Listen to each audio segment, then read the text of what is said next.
So hello and WhatsApp guys, क्या हाल चाल। तो वेलकम टू न्यू वीडियो। तो आज की वीडियो कोई रोस्टिंग नहीं है, रिएक्शन वीडियो नहीं है, कुछ नहीं है। आज जो चल रहा है ना यूट्यूब कम्युनिटी में, कसम से मन कर रहा है कि यूट्यूब ही छोड़ दूं। बिकॉज ऐसा का हाल होगा कोई यूट्यूब कम्युनिटी में, ये कभी सोचा नहीं था।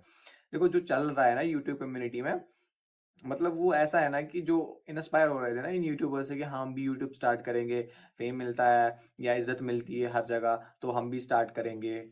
हालांकि बहुत सारे यूट्यूबर्स ऐसे भी है, फॉर एग्जाम्पल ट्रिगर्ड इंसान को गेमिंग कैटेगरी में मिला अवार्ड, कसम से इंस्पायर होता है बंदा। वो देख के एट द सेम टाइम जब ये देख रहे हैं ना, जो एल्वेस रैंडम से ना और मैक्सिन का मसला चल रहा है अभी, जो ये देख रहे हैं ना, कसम से सोच रहे हैं कि कहाँ जाए। हमें ठीक है, हम स्टडी कर लेते हैं, हमें नहीं जाना यूट्यूब में। कसम से आज उन्हें, मतलब फॉर एग्जाम्पल मैंने यूट्यूब स्टार्ट किया था, अभी मेरे कुछ 250 सब्सक्राइबर्स हैं। मैंने कुछ महीने, शायद 2 3 महीने पहले स्टार्ट किया था, तो अभी मैं कंफ्यूज हूँ। देखो एक तरफ ट्रिगर्ड भाई है, जिन्होंने जिनसे इंस्पायरेशन मिल रही है कि हाँ ठीक है ये करना चाहिए। देखो यार, अभी ये रिकॉग्नाइज हुआ नेशनल लेवल पे, नेशनल गेमिंग कैटेगरी में उनको अवार्ड मिला, कंटेंट क्रिएशन अवार्ड मिला वहां पे, टेक में वहां पे अवार्ड मिला, बहुत सारे अवार्ड्स वहां पे डिस्ट्रीब्यूट हुए। एट द सेम टाइम जब हम ये चीज देख रहे हैं ना कि हाँ देखो कम्युनिटी में हो क्या रहा है, इंसान कंफ्यूज हो रहा है। आज हम इसी बारे में बात करेंगे, एल्विश यादव, रैंडम सेना और मैक्सन के बारे में। पहले हम ना ये देखेंगे कंट्रोवर्सी स्टार्ट कैसे हुई। कंट्रोवर्सी स्टार्ट हुई एक चैरिटी मैच से, जहाँ पे 1000 बंदे आए हुए थे मैच देखने के लिए, और सेलिब्रिटीज वहाँ पे खेल रहे थे। साउथ के एक्टर्स, क्रिकेटर्स और कुछ ऐसे ही सोशल मीडिया के इन्फ्लुएंसर्स वहाँ पे आए थे खेलने के लिए। वो जो पैसा आना था उन टिकट्स से, या फॉर एग्जांपल उस वीडियो को, या यहाँ पे लाइव सेशन जा रहा था वो, उससे पैसे जो आने थे वो चैरिटी में जाते हैं। यहाँ पे एंट्री हुई एलविश यादव और मुनव्वर फारूकी की। एलविश यादव और मुनव्वर फारूकी वहाँ पे गले मिले, कुछ बातें चाहते की उन्होंने वहां पे। देखो अब रैंडम सिन्हा को यहाँ पे प्रॉब्लम की, मुनव्वर फारूकी ने तो हमारे बारे में ऐसा बोला था, ये क्यों से गले मिला, ये तो खुद को कट्टर हिंदू मानता है, ये ऐसा मानता है, ये ऐसा मानता है। देखो भाई पहली बात, ये कट्टर हिंदू कट्टर मुस्लिम ऐसा कुछ नहीं है, एंटी हिंदू एंटी मुस्लिम ऐसा बिल्कुल कुछ नहीं है। ये तुम लोगों ने खुद बनाया है, ये नहीं था कहीं पे।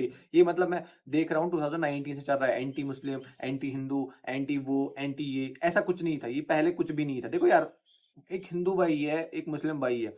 हिंदू भाई अपनी पूजा पाठ करके अपने काम करता है, ठीक है, वो हिंदू है, वो कुछ गलत कर रहा है, आपकी तरह नहीं है ना सोशल मीडिया में आके सब गालियां बकता है सब कुछ। मतलब कुछ तो लिहाज, अगर आप खुद को हिंदू बताते हो, कट्टर हिंदू, ठीक है, आप अच्छे कॉज के लिए खड़े हो, आपने अपना पेज अच्छे कॉज के लिए खड़ा किया है, ठीक है, मैं मानता हूँ। ऐसे ही मुस्लिम के पेजेस भी है जो इस कॉज के लिए खड़े हैं। आपके रिलीजन के खिलाफ कोई गलत बोलता है, आप एक्शन लेते हैं, उनके रिलीजन के खिलाफ कोई गलत बोलता है, वो एक्शन लेते हैं। But at the same time अगर वो पेज का ऑनर, और आप, अगर आपको लगता है मैं गलत बोल रहा हूँ, आप चैप्टर 10 खोलिए भगवत गीता का, और वर्स 4 to 5 पढ़िए, फिर देखिए उसमें लिखा क्या है इन गालियों के मुतालिक। आपको लगता है मैं माँ बहन की गाली दूंगा बस मुझे कोई कुछ नहीं बोलेगा? भाई तू ये बात नहीं सोच रहा, तू 10 मिलियन लोगों को, मुझे नहीं पता एल्विश के कितने फॉलोअर्स है, बट 10 मिलियन लोगों को तू, फॉर एग्जाम्पल राउंड फिगर करके बता रहा हूं मैं, कि 10 मिलियन फॉलोअर्स को तू गालियां दे रहा है। तो ये बात नहीं सोच रहा अपने दिमाग में, वहां से अगर मैं 10 मिलियन को दे रहा हूँ, वहां से 1 मिलियन भी वापस नहीं देगा। ये नहीं सोचा तेरी माँ बहन, उनकी इज्जत क्या रहेगी यार। तू सोच रही ये बात, अगर तू किसी माँ बहन की गाली दे रहा है किसी को, तेरे पास भी वापस आ रही है, तू ये सिनेरियो नहीं सोच रहा ना यार। अगर तू कट्टर हिंदू है ना, तो तुझे ये बात पता होनी चाहिए कि 6 बड़े सिंस क्या होता है हिंदुइज्म में। उसमें एक चीज आती है ईगो, जो तेरा अभी इतना हर्ट हुआ है ना, इतना हर्ट हुआ है, इसलिए तू इतना सब कर रहा है। अगर वो ईगो तो साइड में रखेगा ना, अगर तू पढ़ेगा, अगर तूने पढ़ा होगा भगवत गीता, तो तुम्हें समझ आता है कि हाँ यार मुझे नहीं करना चाहिए यहाँ पे ऐसा। बट तूने नहीं पढ़ा है, तूने आंखों पे पट्टी लगाई और ठीक है मार रहा है, जो सामने जाए उसको मारूंगा मैं, जो ऐसा है वो उसकी गाली दूंगा मैं। भाई ऐसा नहीं चलता, ऐसा बिल्कुल नहीं चलता। तू किसी को माँ बहन, किसी की बेटी, किसी की बहन, सबको गाली दे रहा है। भाई तुझे हो क्या गया? तुम देखो एट द सेम टाइम आप फिर बोलते, देखो जो तुम लोगों ने एंटी हिंदू एंटी मुस्लिम, ये खुद तुम लोगों ने पैदा किया, ऐसा बिल्कुल कुछ नहीं था। देखो अगर तुम लोग ने ऐसा ही किया ना, देखो ये जो इंडिया है ना, ये 2 कम्युनिटीज में डिवाइड हो जाएगा। फिर वैसा ही सेम चीज होगा। आपको पता नहीं है जब ब्रिटिशर्स आए थे, उन्होंने क्या, अगर हिस्ट्री पढ़ी होती तो ये ज्ञान आपके पास होता। ब्रिटिशर्स जब आए थे उन्होंने डिवाइड एंड रूल करके ही हम पे रूल किया था। अगर सेम चीज आप रिपीट करोगे तो आपको पता है क्या होगा। ये आपको दिमाग में नहीं आ रहा है, आपने खुद ये एंटी हिंदू एंटी मुस्लिम ऐसा आपने खुद ये बनाया। अगर तुम जैसे इन्फ्लुएंसर्स, ठीक है, मैं कोई इन्फ्लुएंसर नहीं हूँ, मैं अभी 250 फॉलोअर्स पे बैठा हूँ, सब्सक्राइबर्स पे बैठा हूँ, मैं कोई इन्फ्लुएंसर नहीं। आप, आपके 3 लाख है या आपके 1 मिलियन फॉलोअर्स है इंस्टाग्राम पे, अगर आप इंस्पायर कर रहे हो किसी के रिलीजन को हेट देना, तो आप कौन से इन्फ्लुएंसर हो? मुझे समझ ही नहीं आ रहा आप किस टाइप के इन्फ्लुएंसर हो। ठीक है, माना आप अच्छे कॉज के लिए खड़े हो, वहां पे मुस्लिम कम्युनिटी, जैसे side by side Muslim community भी खड़ी हुई है, वहां पे भी उनकी भी पेजेस है कि अगर कोई गलत बोलता है उनके रिलीजन के खिलाफ, उनको सजा देते जैसे आप करते हो। मैंने आपकी पेज भी एक्सप्लोर की, उनकी पेज भी एक्सप्लोर की, बट ये स्टार्ट कैसे हुआ? स्टार्ट तो तुम ही लोग कर रहे हो ना। देखो फॉर एग्जाम्पल, देखो मैं मानता हूँ मुनव्वर फारूकी ने उस टाइम पे गलत किया, ठीक है, वो जेल गया, उसने सॉरी बोला, बट अगर वो हिंदू होते ना जिन्होंने भगवत गीता पढ़ी होती, वो चुपचाप बैठते। बट वहां पे उन लोगों ने स्टैंड लिया ना कि हाँ यार इसने कैसे बोला, हम गाली देंगे। दी गाली जिनको मुस्लिम कम्युनिटी को, वहां से वापस आई, और वो वापस वो टू एंड फ्रो भी चल ही रहा है, वो खत्म ही नहीं हो रहा। तुम लोगों को ये बात समझ नहीं आ रही है कि हम रिलीजन्स को गाली दे रहे हैं, ये बात तुम्हें अभी तक रियलाइज नहीं हो रही है।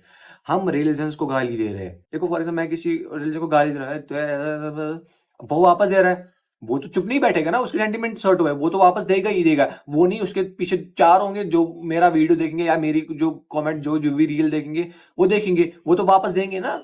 ये आपको ये दिमाग में नहीं आ रहा है, हम खुद अपने रिलीजन को डिसरेस्पेक्ट कर रहे हैं। देखो अगर मैं मुस्लिम हूं, मैं किसी हिंदू को गाली दे रहा हूँ, वो वापस मुझे गाली देगा ना ऑब्वियसली। ये दिमाग सोच के उसके सेंटीमेंट्स हर्ट हो रहे हैं, वो वापस देगा ही देगा। बट देखो, मुनव्वर ने उस टाइम वो गलती की, वो जेल में गया, ऐसा वैसा, चलो उसने माफी भी मांगी। अगर हमने वो मसला वहीं पे क्लोज किया होता ना, आज ये नौबत ना आती, बिल्कुल ये नौबत ना आती कि हाँ अब यहाँ पे इतना बड़ा, मतलब मुझे लगता है आज से ज्यादा इन्फ्लुएंसर्स ना ऐसा हो गए कि हम यूट्यूब छोड़ेंगे, हमें नहीं करना यूट्यूब। मतलब जो ये हाल देख रहे हैं ट्विटर पे, मैंने ट्विटर अनइंस्टॉल किया बिकॉज जो ट्विटर पे भी चल रहा है ना कि ऐसा ऐसा ऐसा ऐसा, मैंने मतलब 2 दिन पहले अनइंस्टॉल किया बिकॉज इतना ज्यादा हेट एक कम्युनिटी को, किसी के फैंस को इतना ज्यादा हेट मिल रहा है ना। और रैंडम से ना, मैं पर्टिकुलरली भी बताऊंगा, वो इतनी ज्यादा गालियां दे रहा है हर एक बंदे को। देखो उस बंदे ने इसका पास लाया, अब मैं नाम नहीं लेना चाहूंगा बिकॉज ये किसी लड़की को लाना इस मसले में वो बहुत गलत है भाई, सबको ड्रैग कर रहा है। अभिषेक मल्हान, उसने ऐसा किया, वो सपोर्ट करना चाहिए, ऐसा करना चाहिए। भाई तुझे क्या उनके साथ, देखो हर एक तुम्हारे इशारों पे नहीं नाचेगा, हर एक तुम्हारे इशारों पे बिल्कुल नहीं नाचेगा। देखो अगर फॉर एग्जाम्पल आप अच्छे कॉज के लिए खड़े हुए हो, ठीक है, वो आपको सपोर्ट कर रहे हैं, वो भी हिंदू है, वो आपको सपोर्ट कर रहे हैं। एट द सेम टाइम अगर मुस्लिम कम्युनिटी के कोई मुस्लिम फॉर एग्जांपल क्रिएटर्स है, फॉर एग्जांपल मुनव्वर, वो अपनी कम्युनिटी को अगर कोई आपको गलत बोला, ठीक है हम आपको सपोर्ट कर रहे हैं, उसको बोलो कि हाँ अच्छे से। अगर फॉर एग्जांपल प्यार से समझाया जाता है तो वॉयलेंस क्यों। हम मैच की बात करेंगे, वहां पे 500 या 1000 बंदे आए थे, वो टिकट्स लेके, वो जो टिकट्स का पैसा था वो जाना था चैरिटी में। अगर वहां पे एलवी यादव कुछ बखेड़ा खड़ा करता ना, वो ऑडियंस क्या बोलती, हम क्यों ही आए यहाँ पे। जो पैसा देना है चैरिटी में ना, वो मतलब एक तरह का ना वो फजूल चीज होगी। वो चैरिटी वाले भी हमें नहीं चाहिए ये वाला पैसे, ये क्यों, किस लिए। हम खुद के जेब से बनाएंगे, जिन्होंने जिनकी वो चैरिटी होगी, जिनकी वो फाउंडेशन होगी ना, बोलेंगे हम खुद से लोन लेके लेंगे, हमें नहीं चाहिए भाई, ये रख लो अपने पास। बिकॉज अगर वहां पे वो चीज होती है ना कि अगर कुछ बसड़ हो जाती उन दोनों के बीच में, तो बहुत ज्यादा गलत। वहां पे एक इंटरनेशनल क्रिकेटर था, सचिन तेंदुलकर, अगर उनके सामने कुछ अनबन हो जाती ना, तो ये सोचना चाहता है कितनी डिसरेस्पेक्टफुल हो जाए चीज हो जाती। ये दिमाग में नहीं आ रहा आपको, ये बिल्कुल दिमाग में नहीं आ रहा आपको। देखो भाई, आप अपनी जो ये ईगो है ना, ईगो आपको ये सेटिस्फाई करना है कि एलवी यादव माफी मांगे, बट वो भी नहीं मानेगा। देखो ईगो जो है ना, ये बहुत गंदी चीज है। और गीता में भी लिखा है 4 सिंस, सॉरी 6 सिंस, उनमें से एक सिन भी ईगो है, सबसे बिगेस्ट जो भी आपके अंदर कूट कूट के भरा हुआ है, जो सबको दिख रहा है अभी। अगर आप खुद को कट्टर हिंदू मानते हैं ना, तो ऐसा ना करें, ऐसा बिल्कुल ना करें। और रही बात मैक्सटन की, वो एलवी यादव को पिछले 8 महीने से पोक करता आ रहा है, अब उसका रेस्पॉन्स आया। तो देखो मैक्सटन, मैंने देखा है उसकी एक पोस्ट देखी मैंने अगस्त 23 की, तो उसमें लिखा हुआ उसने थैंक्स एलवी आर्मी फॉर दिस अर्निंग, उसने ट्विटर की कुछ अर्निंग दिखाई थी। वो एलवी यादव को पोक कर रहा था, उसकी आर्मी आके उसको गालियां दे रही थी, उसने अर्निंग की, वही अर्निंग उठा के उसने डाल दी। उसने एलवी यादव ने कुछ नहीं बोला। अब जब परसों रिएक्शन आया तो उसे केस कर दिया। भाई जब तू देख, उसको कौन सी मजबूरी थी अकेले जाना गुड़गांव, मिलना उससे, क्या बात थी वहां पे, क्या बातचीत करनी थी। पहले मुझे ये बात समझ नहीं आ रही, तुमने चढ़ाया है क्यों ट्वीट। अगर तुम्हें दो कम्युनिटीज को लड़वाना है तो सीधे बताओ ना, ये दो कम्युनिटीज है, इनको लड़वाओ। रैंडम सेना और एलविश यादव का कुछ चल रहा था, तुम्हें बीच में क्यों घुसना है। गलती यहाँ पे एलविश यादव की भी है और मैक्सटन की भी है, बिकॉज मैक्सटन को वो चीज नहीं करनी चाहिए और एलविश यादव को मारना नहीं चाहिए था। अगर अब मैक्सटन भी अपनी गलती एक्सेप्ट कर ले, एलविश यादव भी अपनी गलती एक्सेप्ट कर ले, ठीक है भाई हो गया, ऐसा वैसा खत्म करते, सॉल्व करते। बट अब जब रजत भाई आए ना, तब मजा आया, क्योंकि कसम से मैं उनका फैन हूँ इसी बात को लेके। वो अच्छे से घर गया, इसके मैक्सटन के, उसको बोला कि एलविश यादव को ऐसे लाइव पे आया, ठीक है, मैं खुश हुआ, मैं एकदम खुश हूँ कि वो उसको घर गया। बिकॉज अगर वो घर नहीं जाता ना, ये कंट्रोवर्सी इतनी ज्यादा बढ़ जाती ना, इतनी ज्यादा बढ़ जाती कि पूछो मत। अब जब जो हुआ सो हुआ, नेक्स्ट ने अलविदा को वो देखेंगे आगे क्या होगा क्या नहीं होगा। बट मैं रिक्वेस्ट कर रहा हूँ सबसे, देखो यार जो ये हेट फैला रहे हैं दो कम्युनिटीज या दो फैंडम्स के बीच में, इससे ना कल को हमें प्रॉब्लम होगी।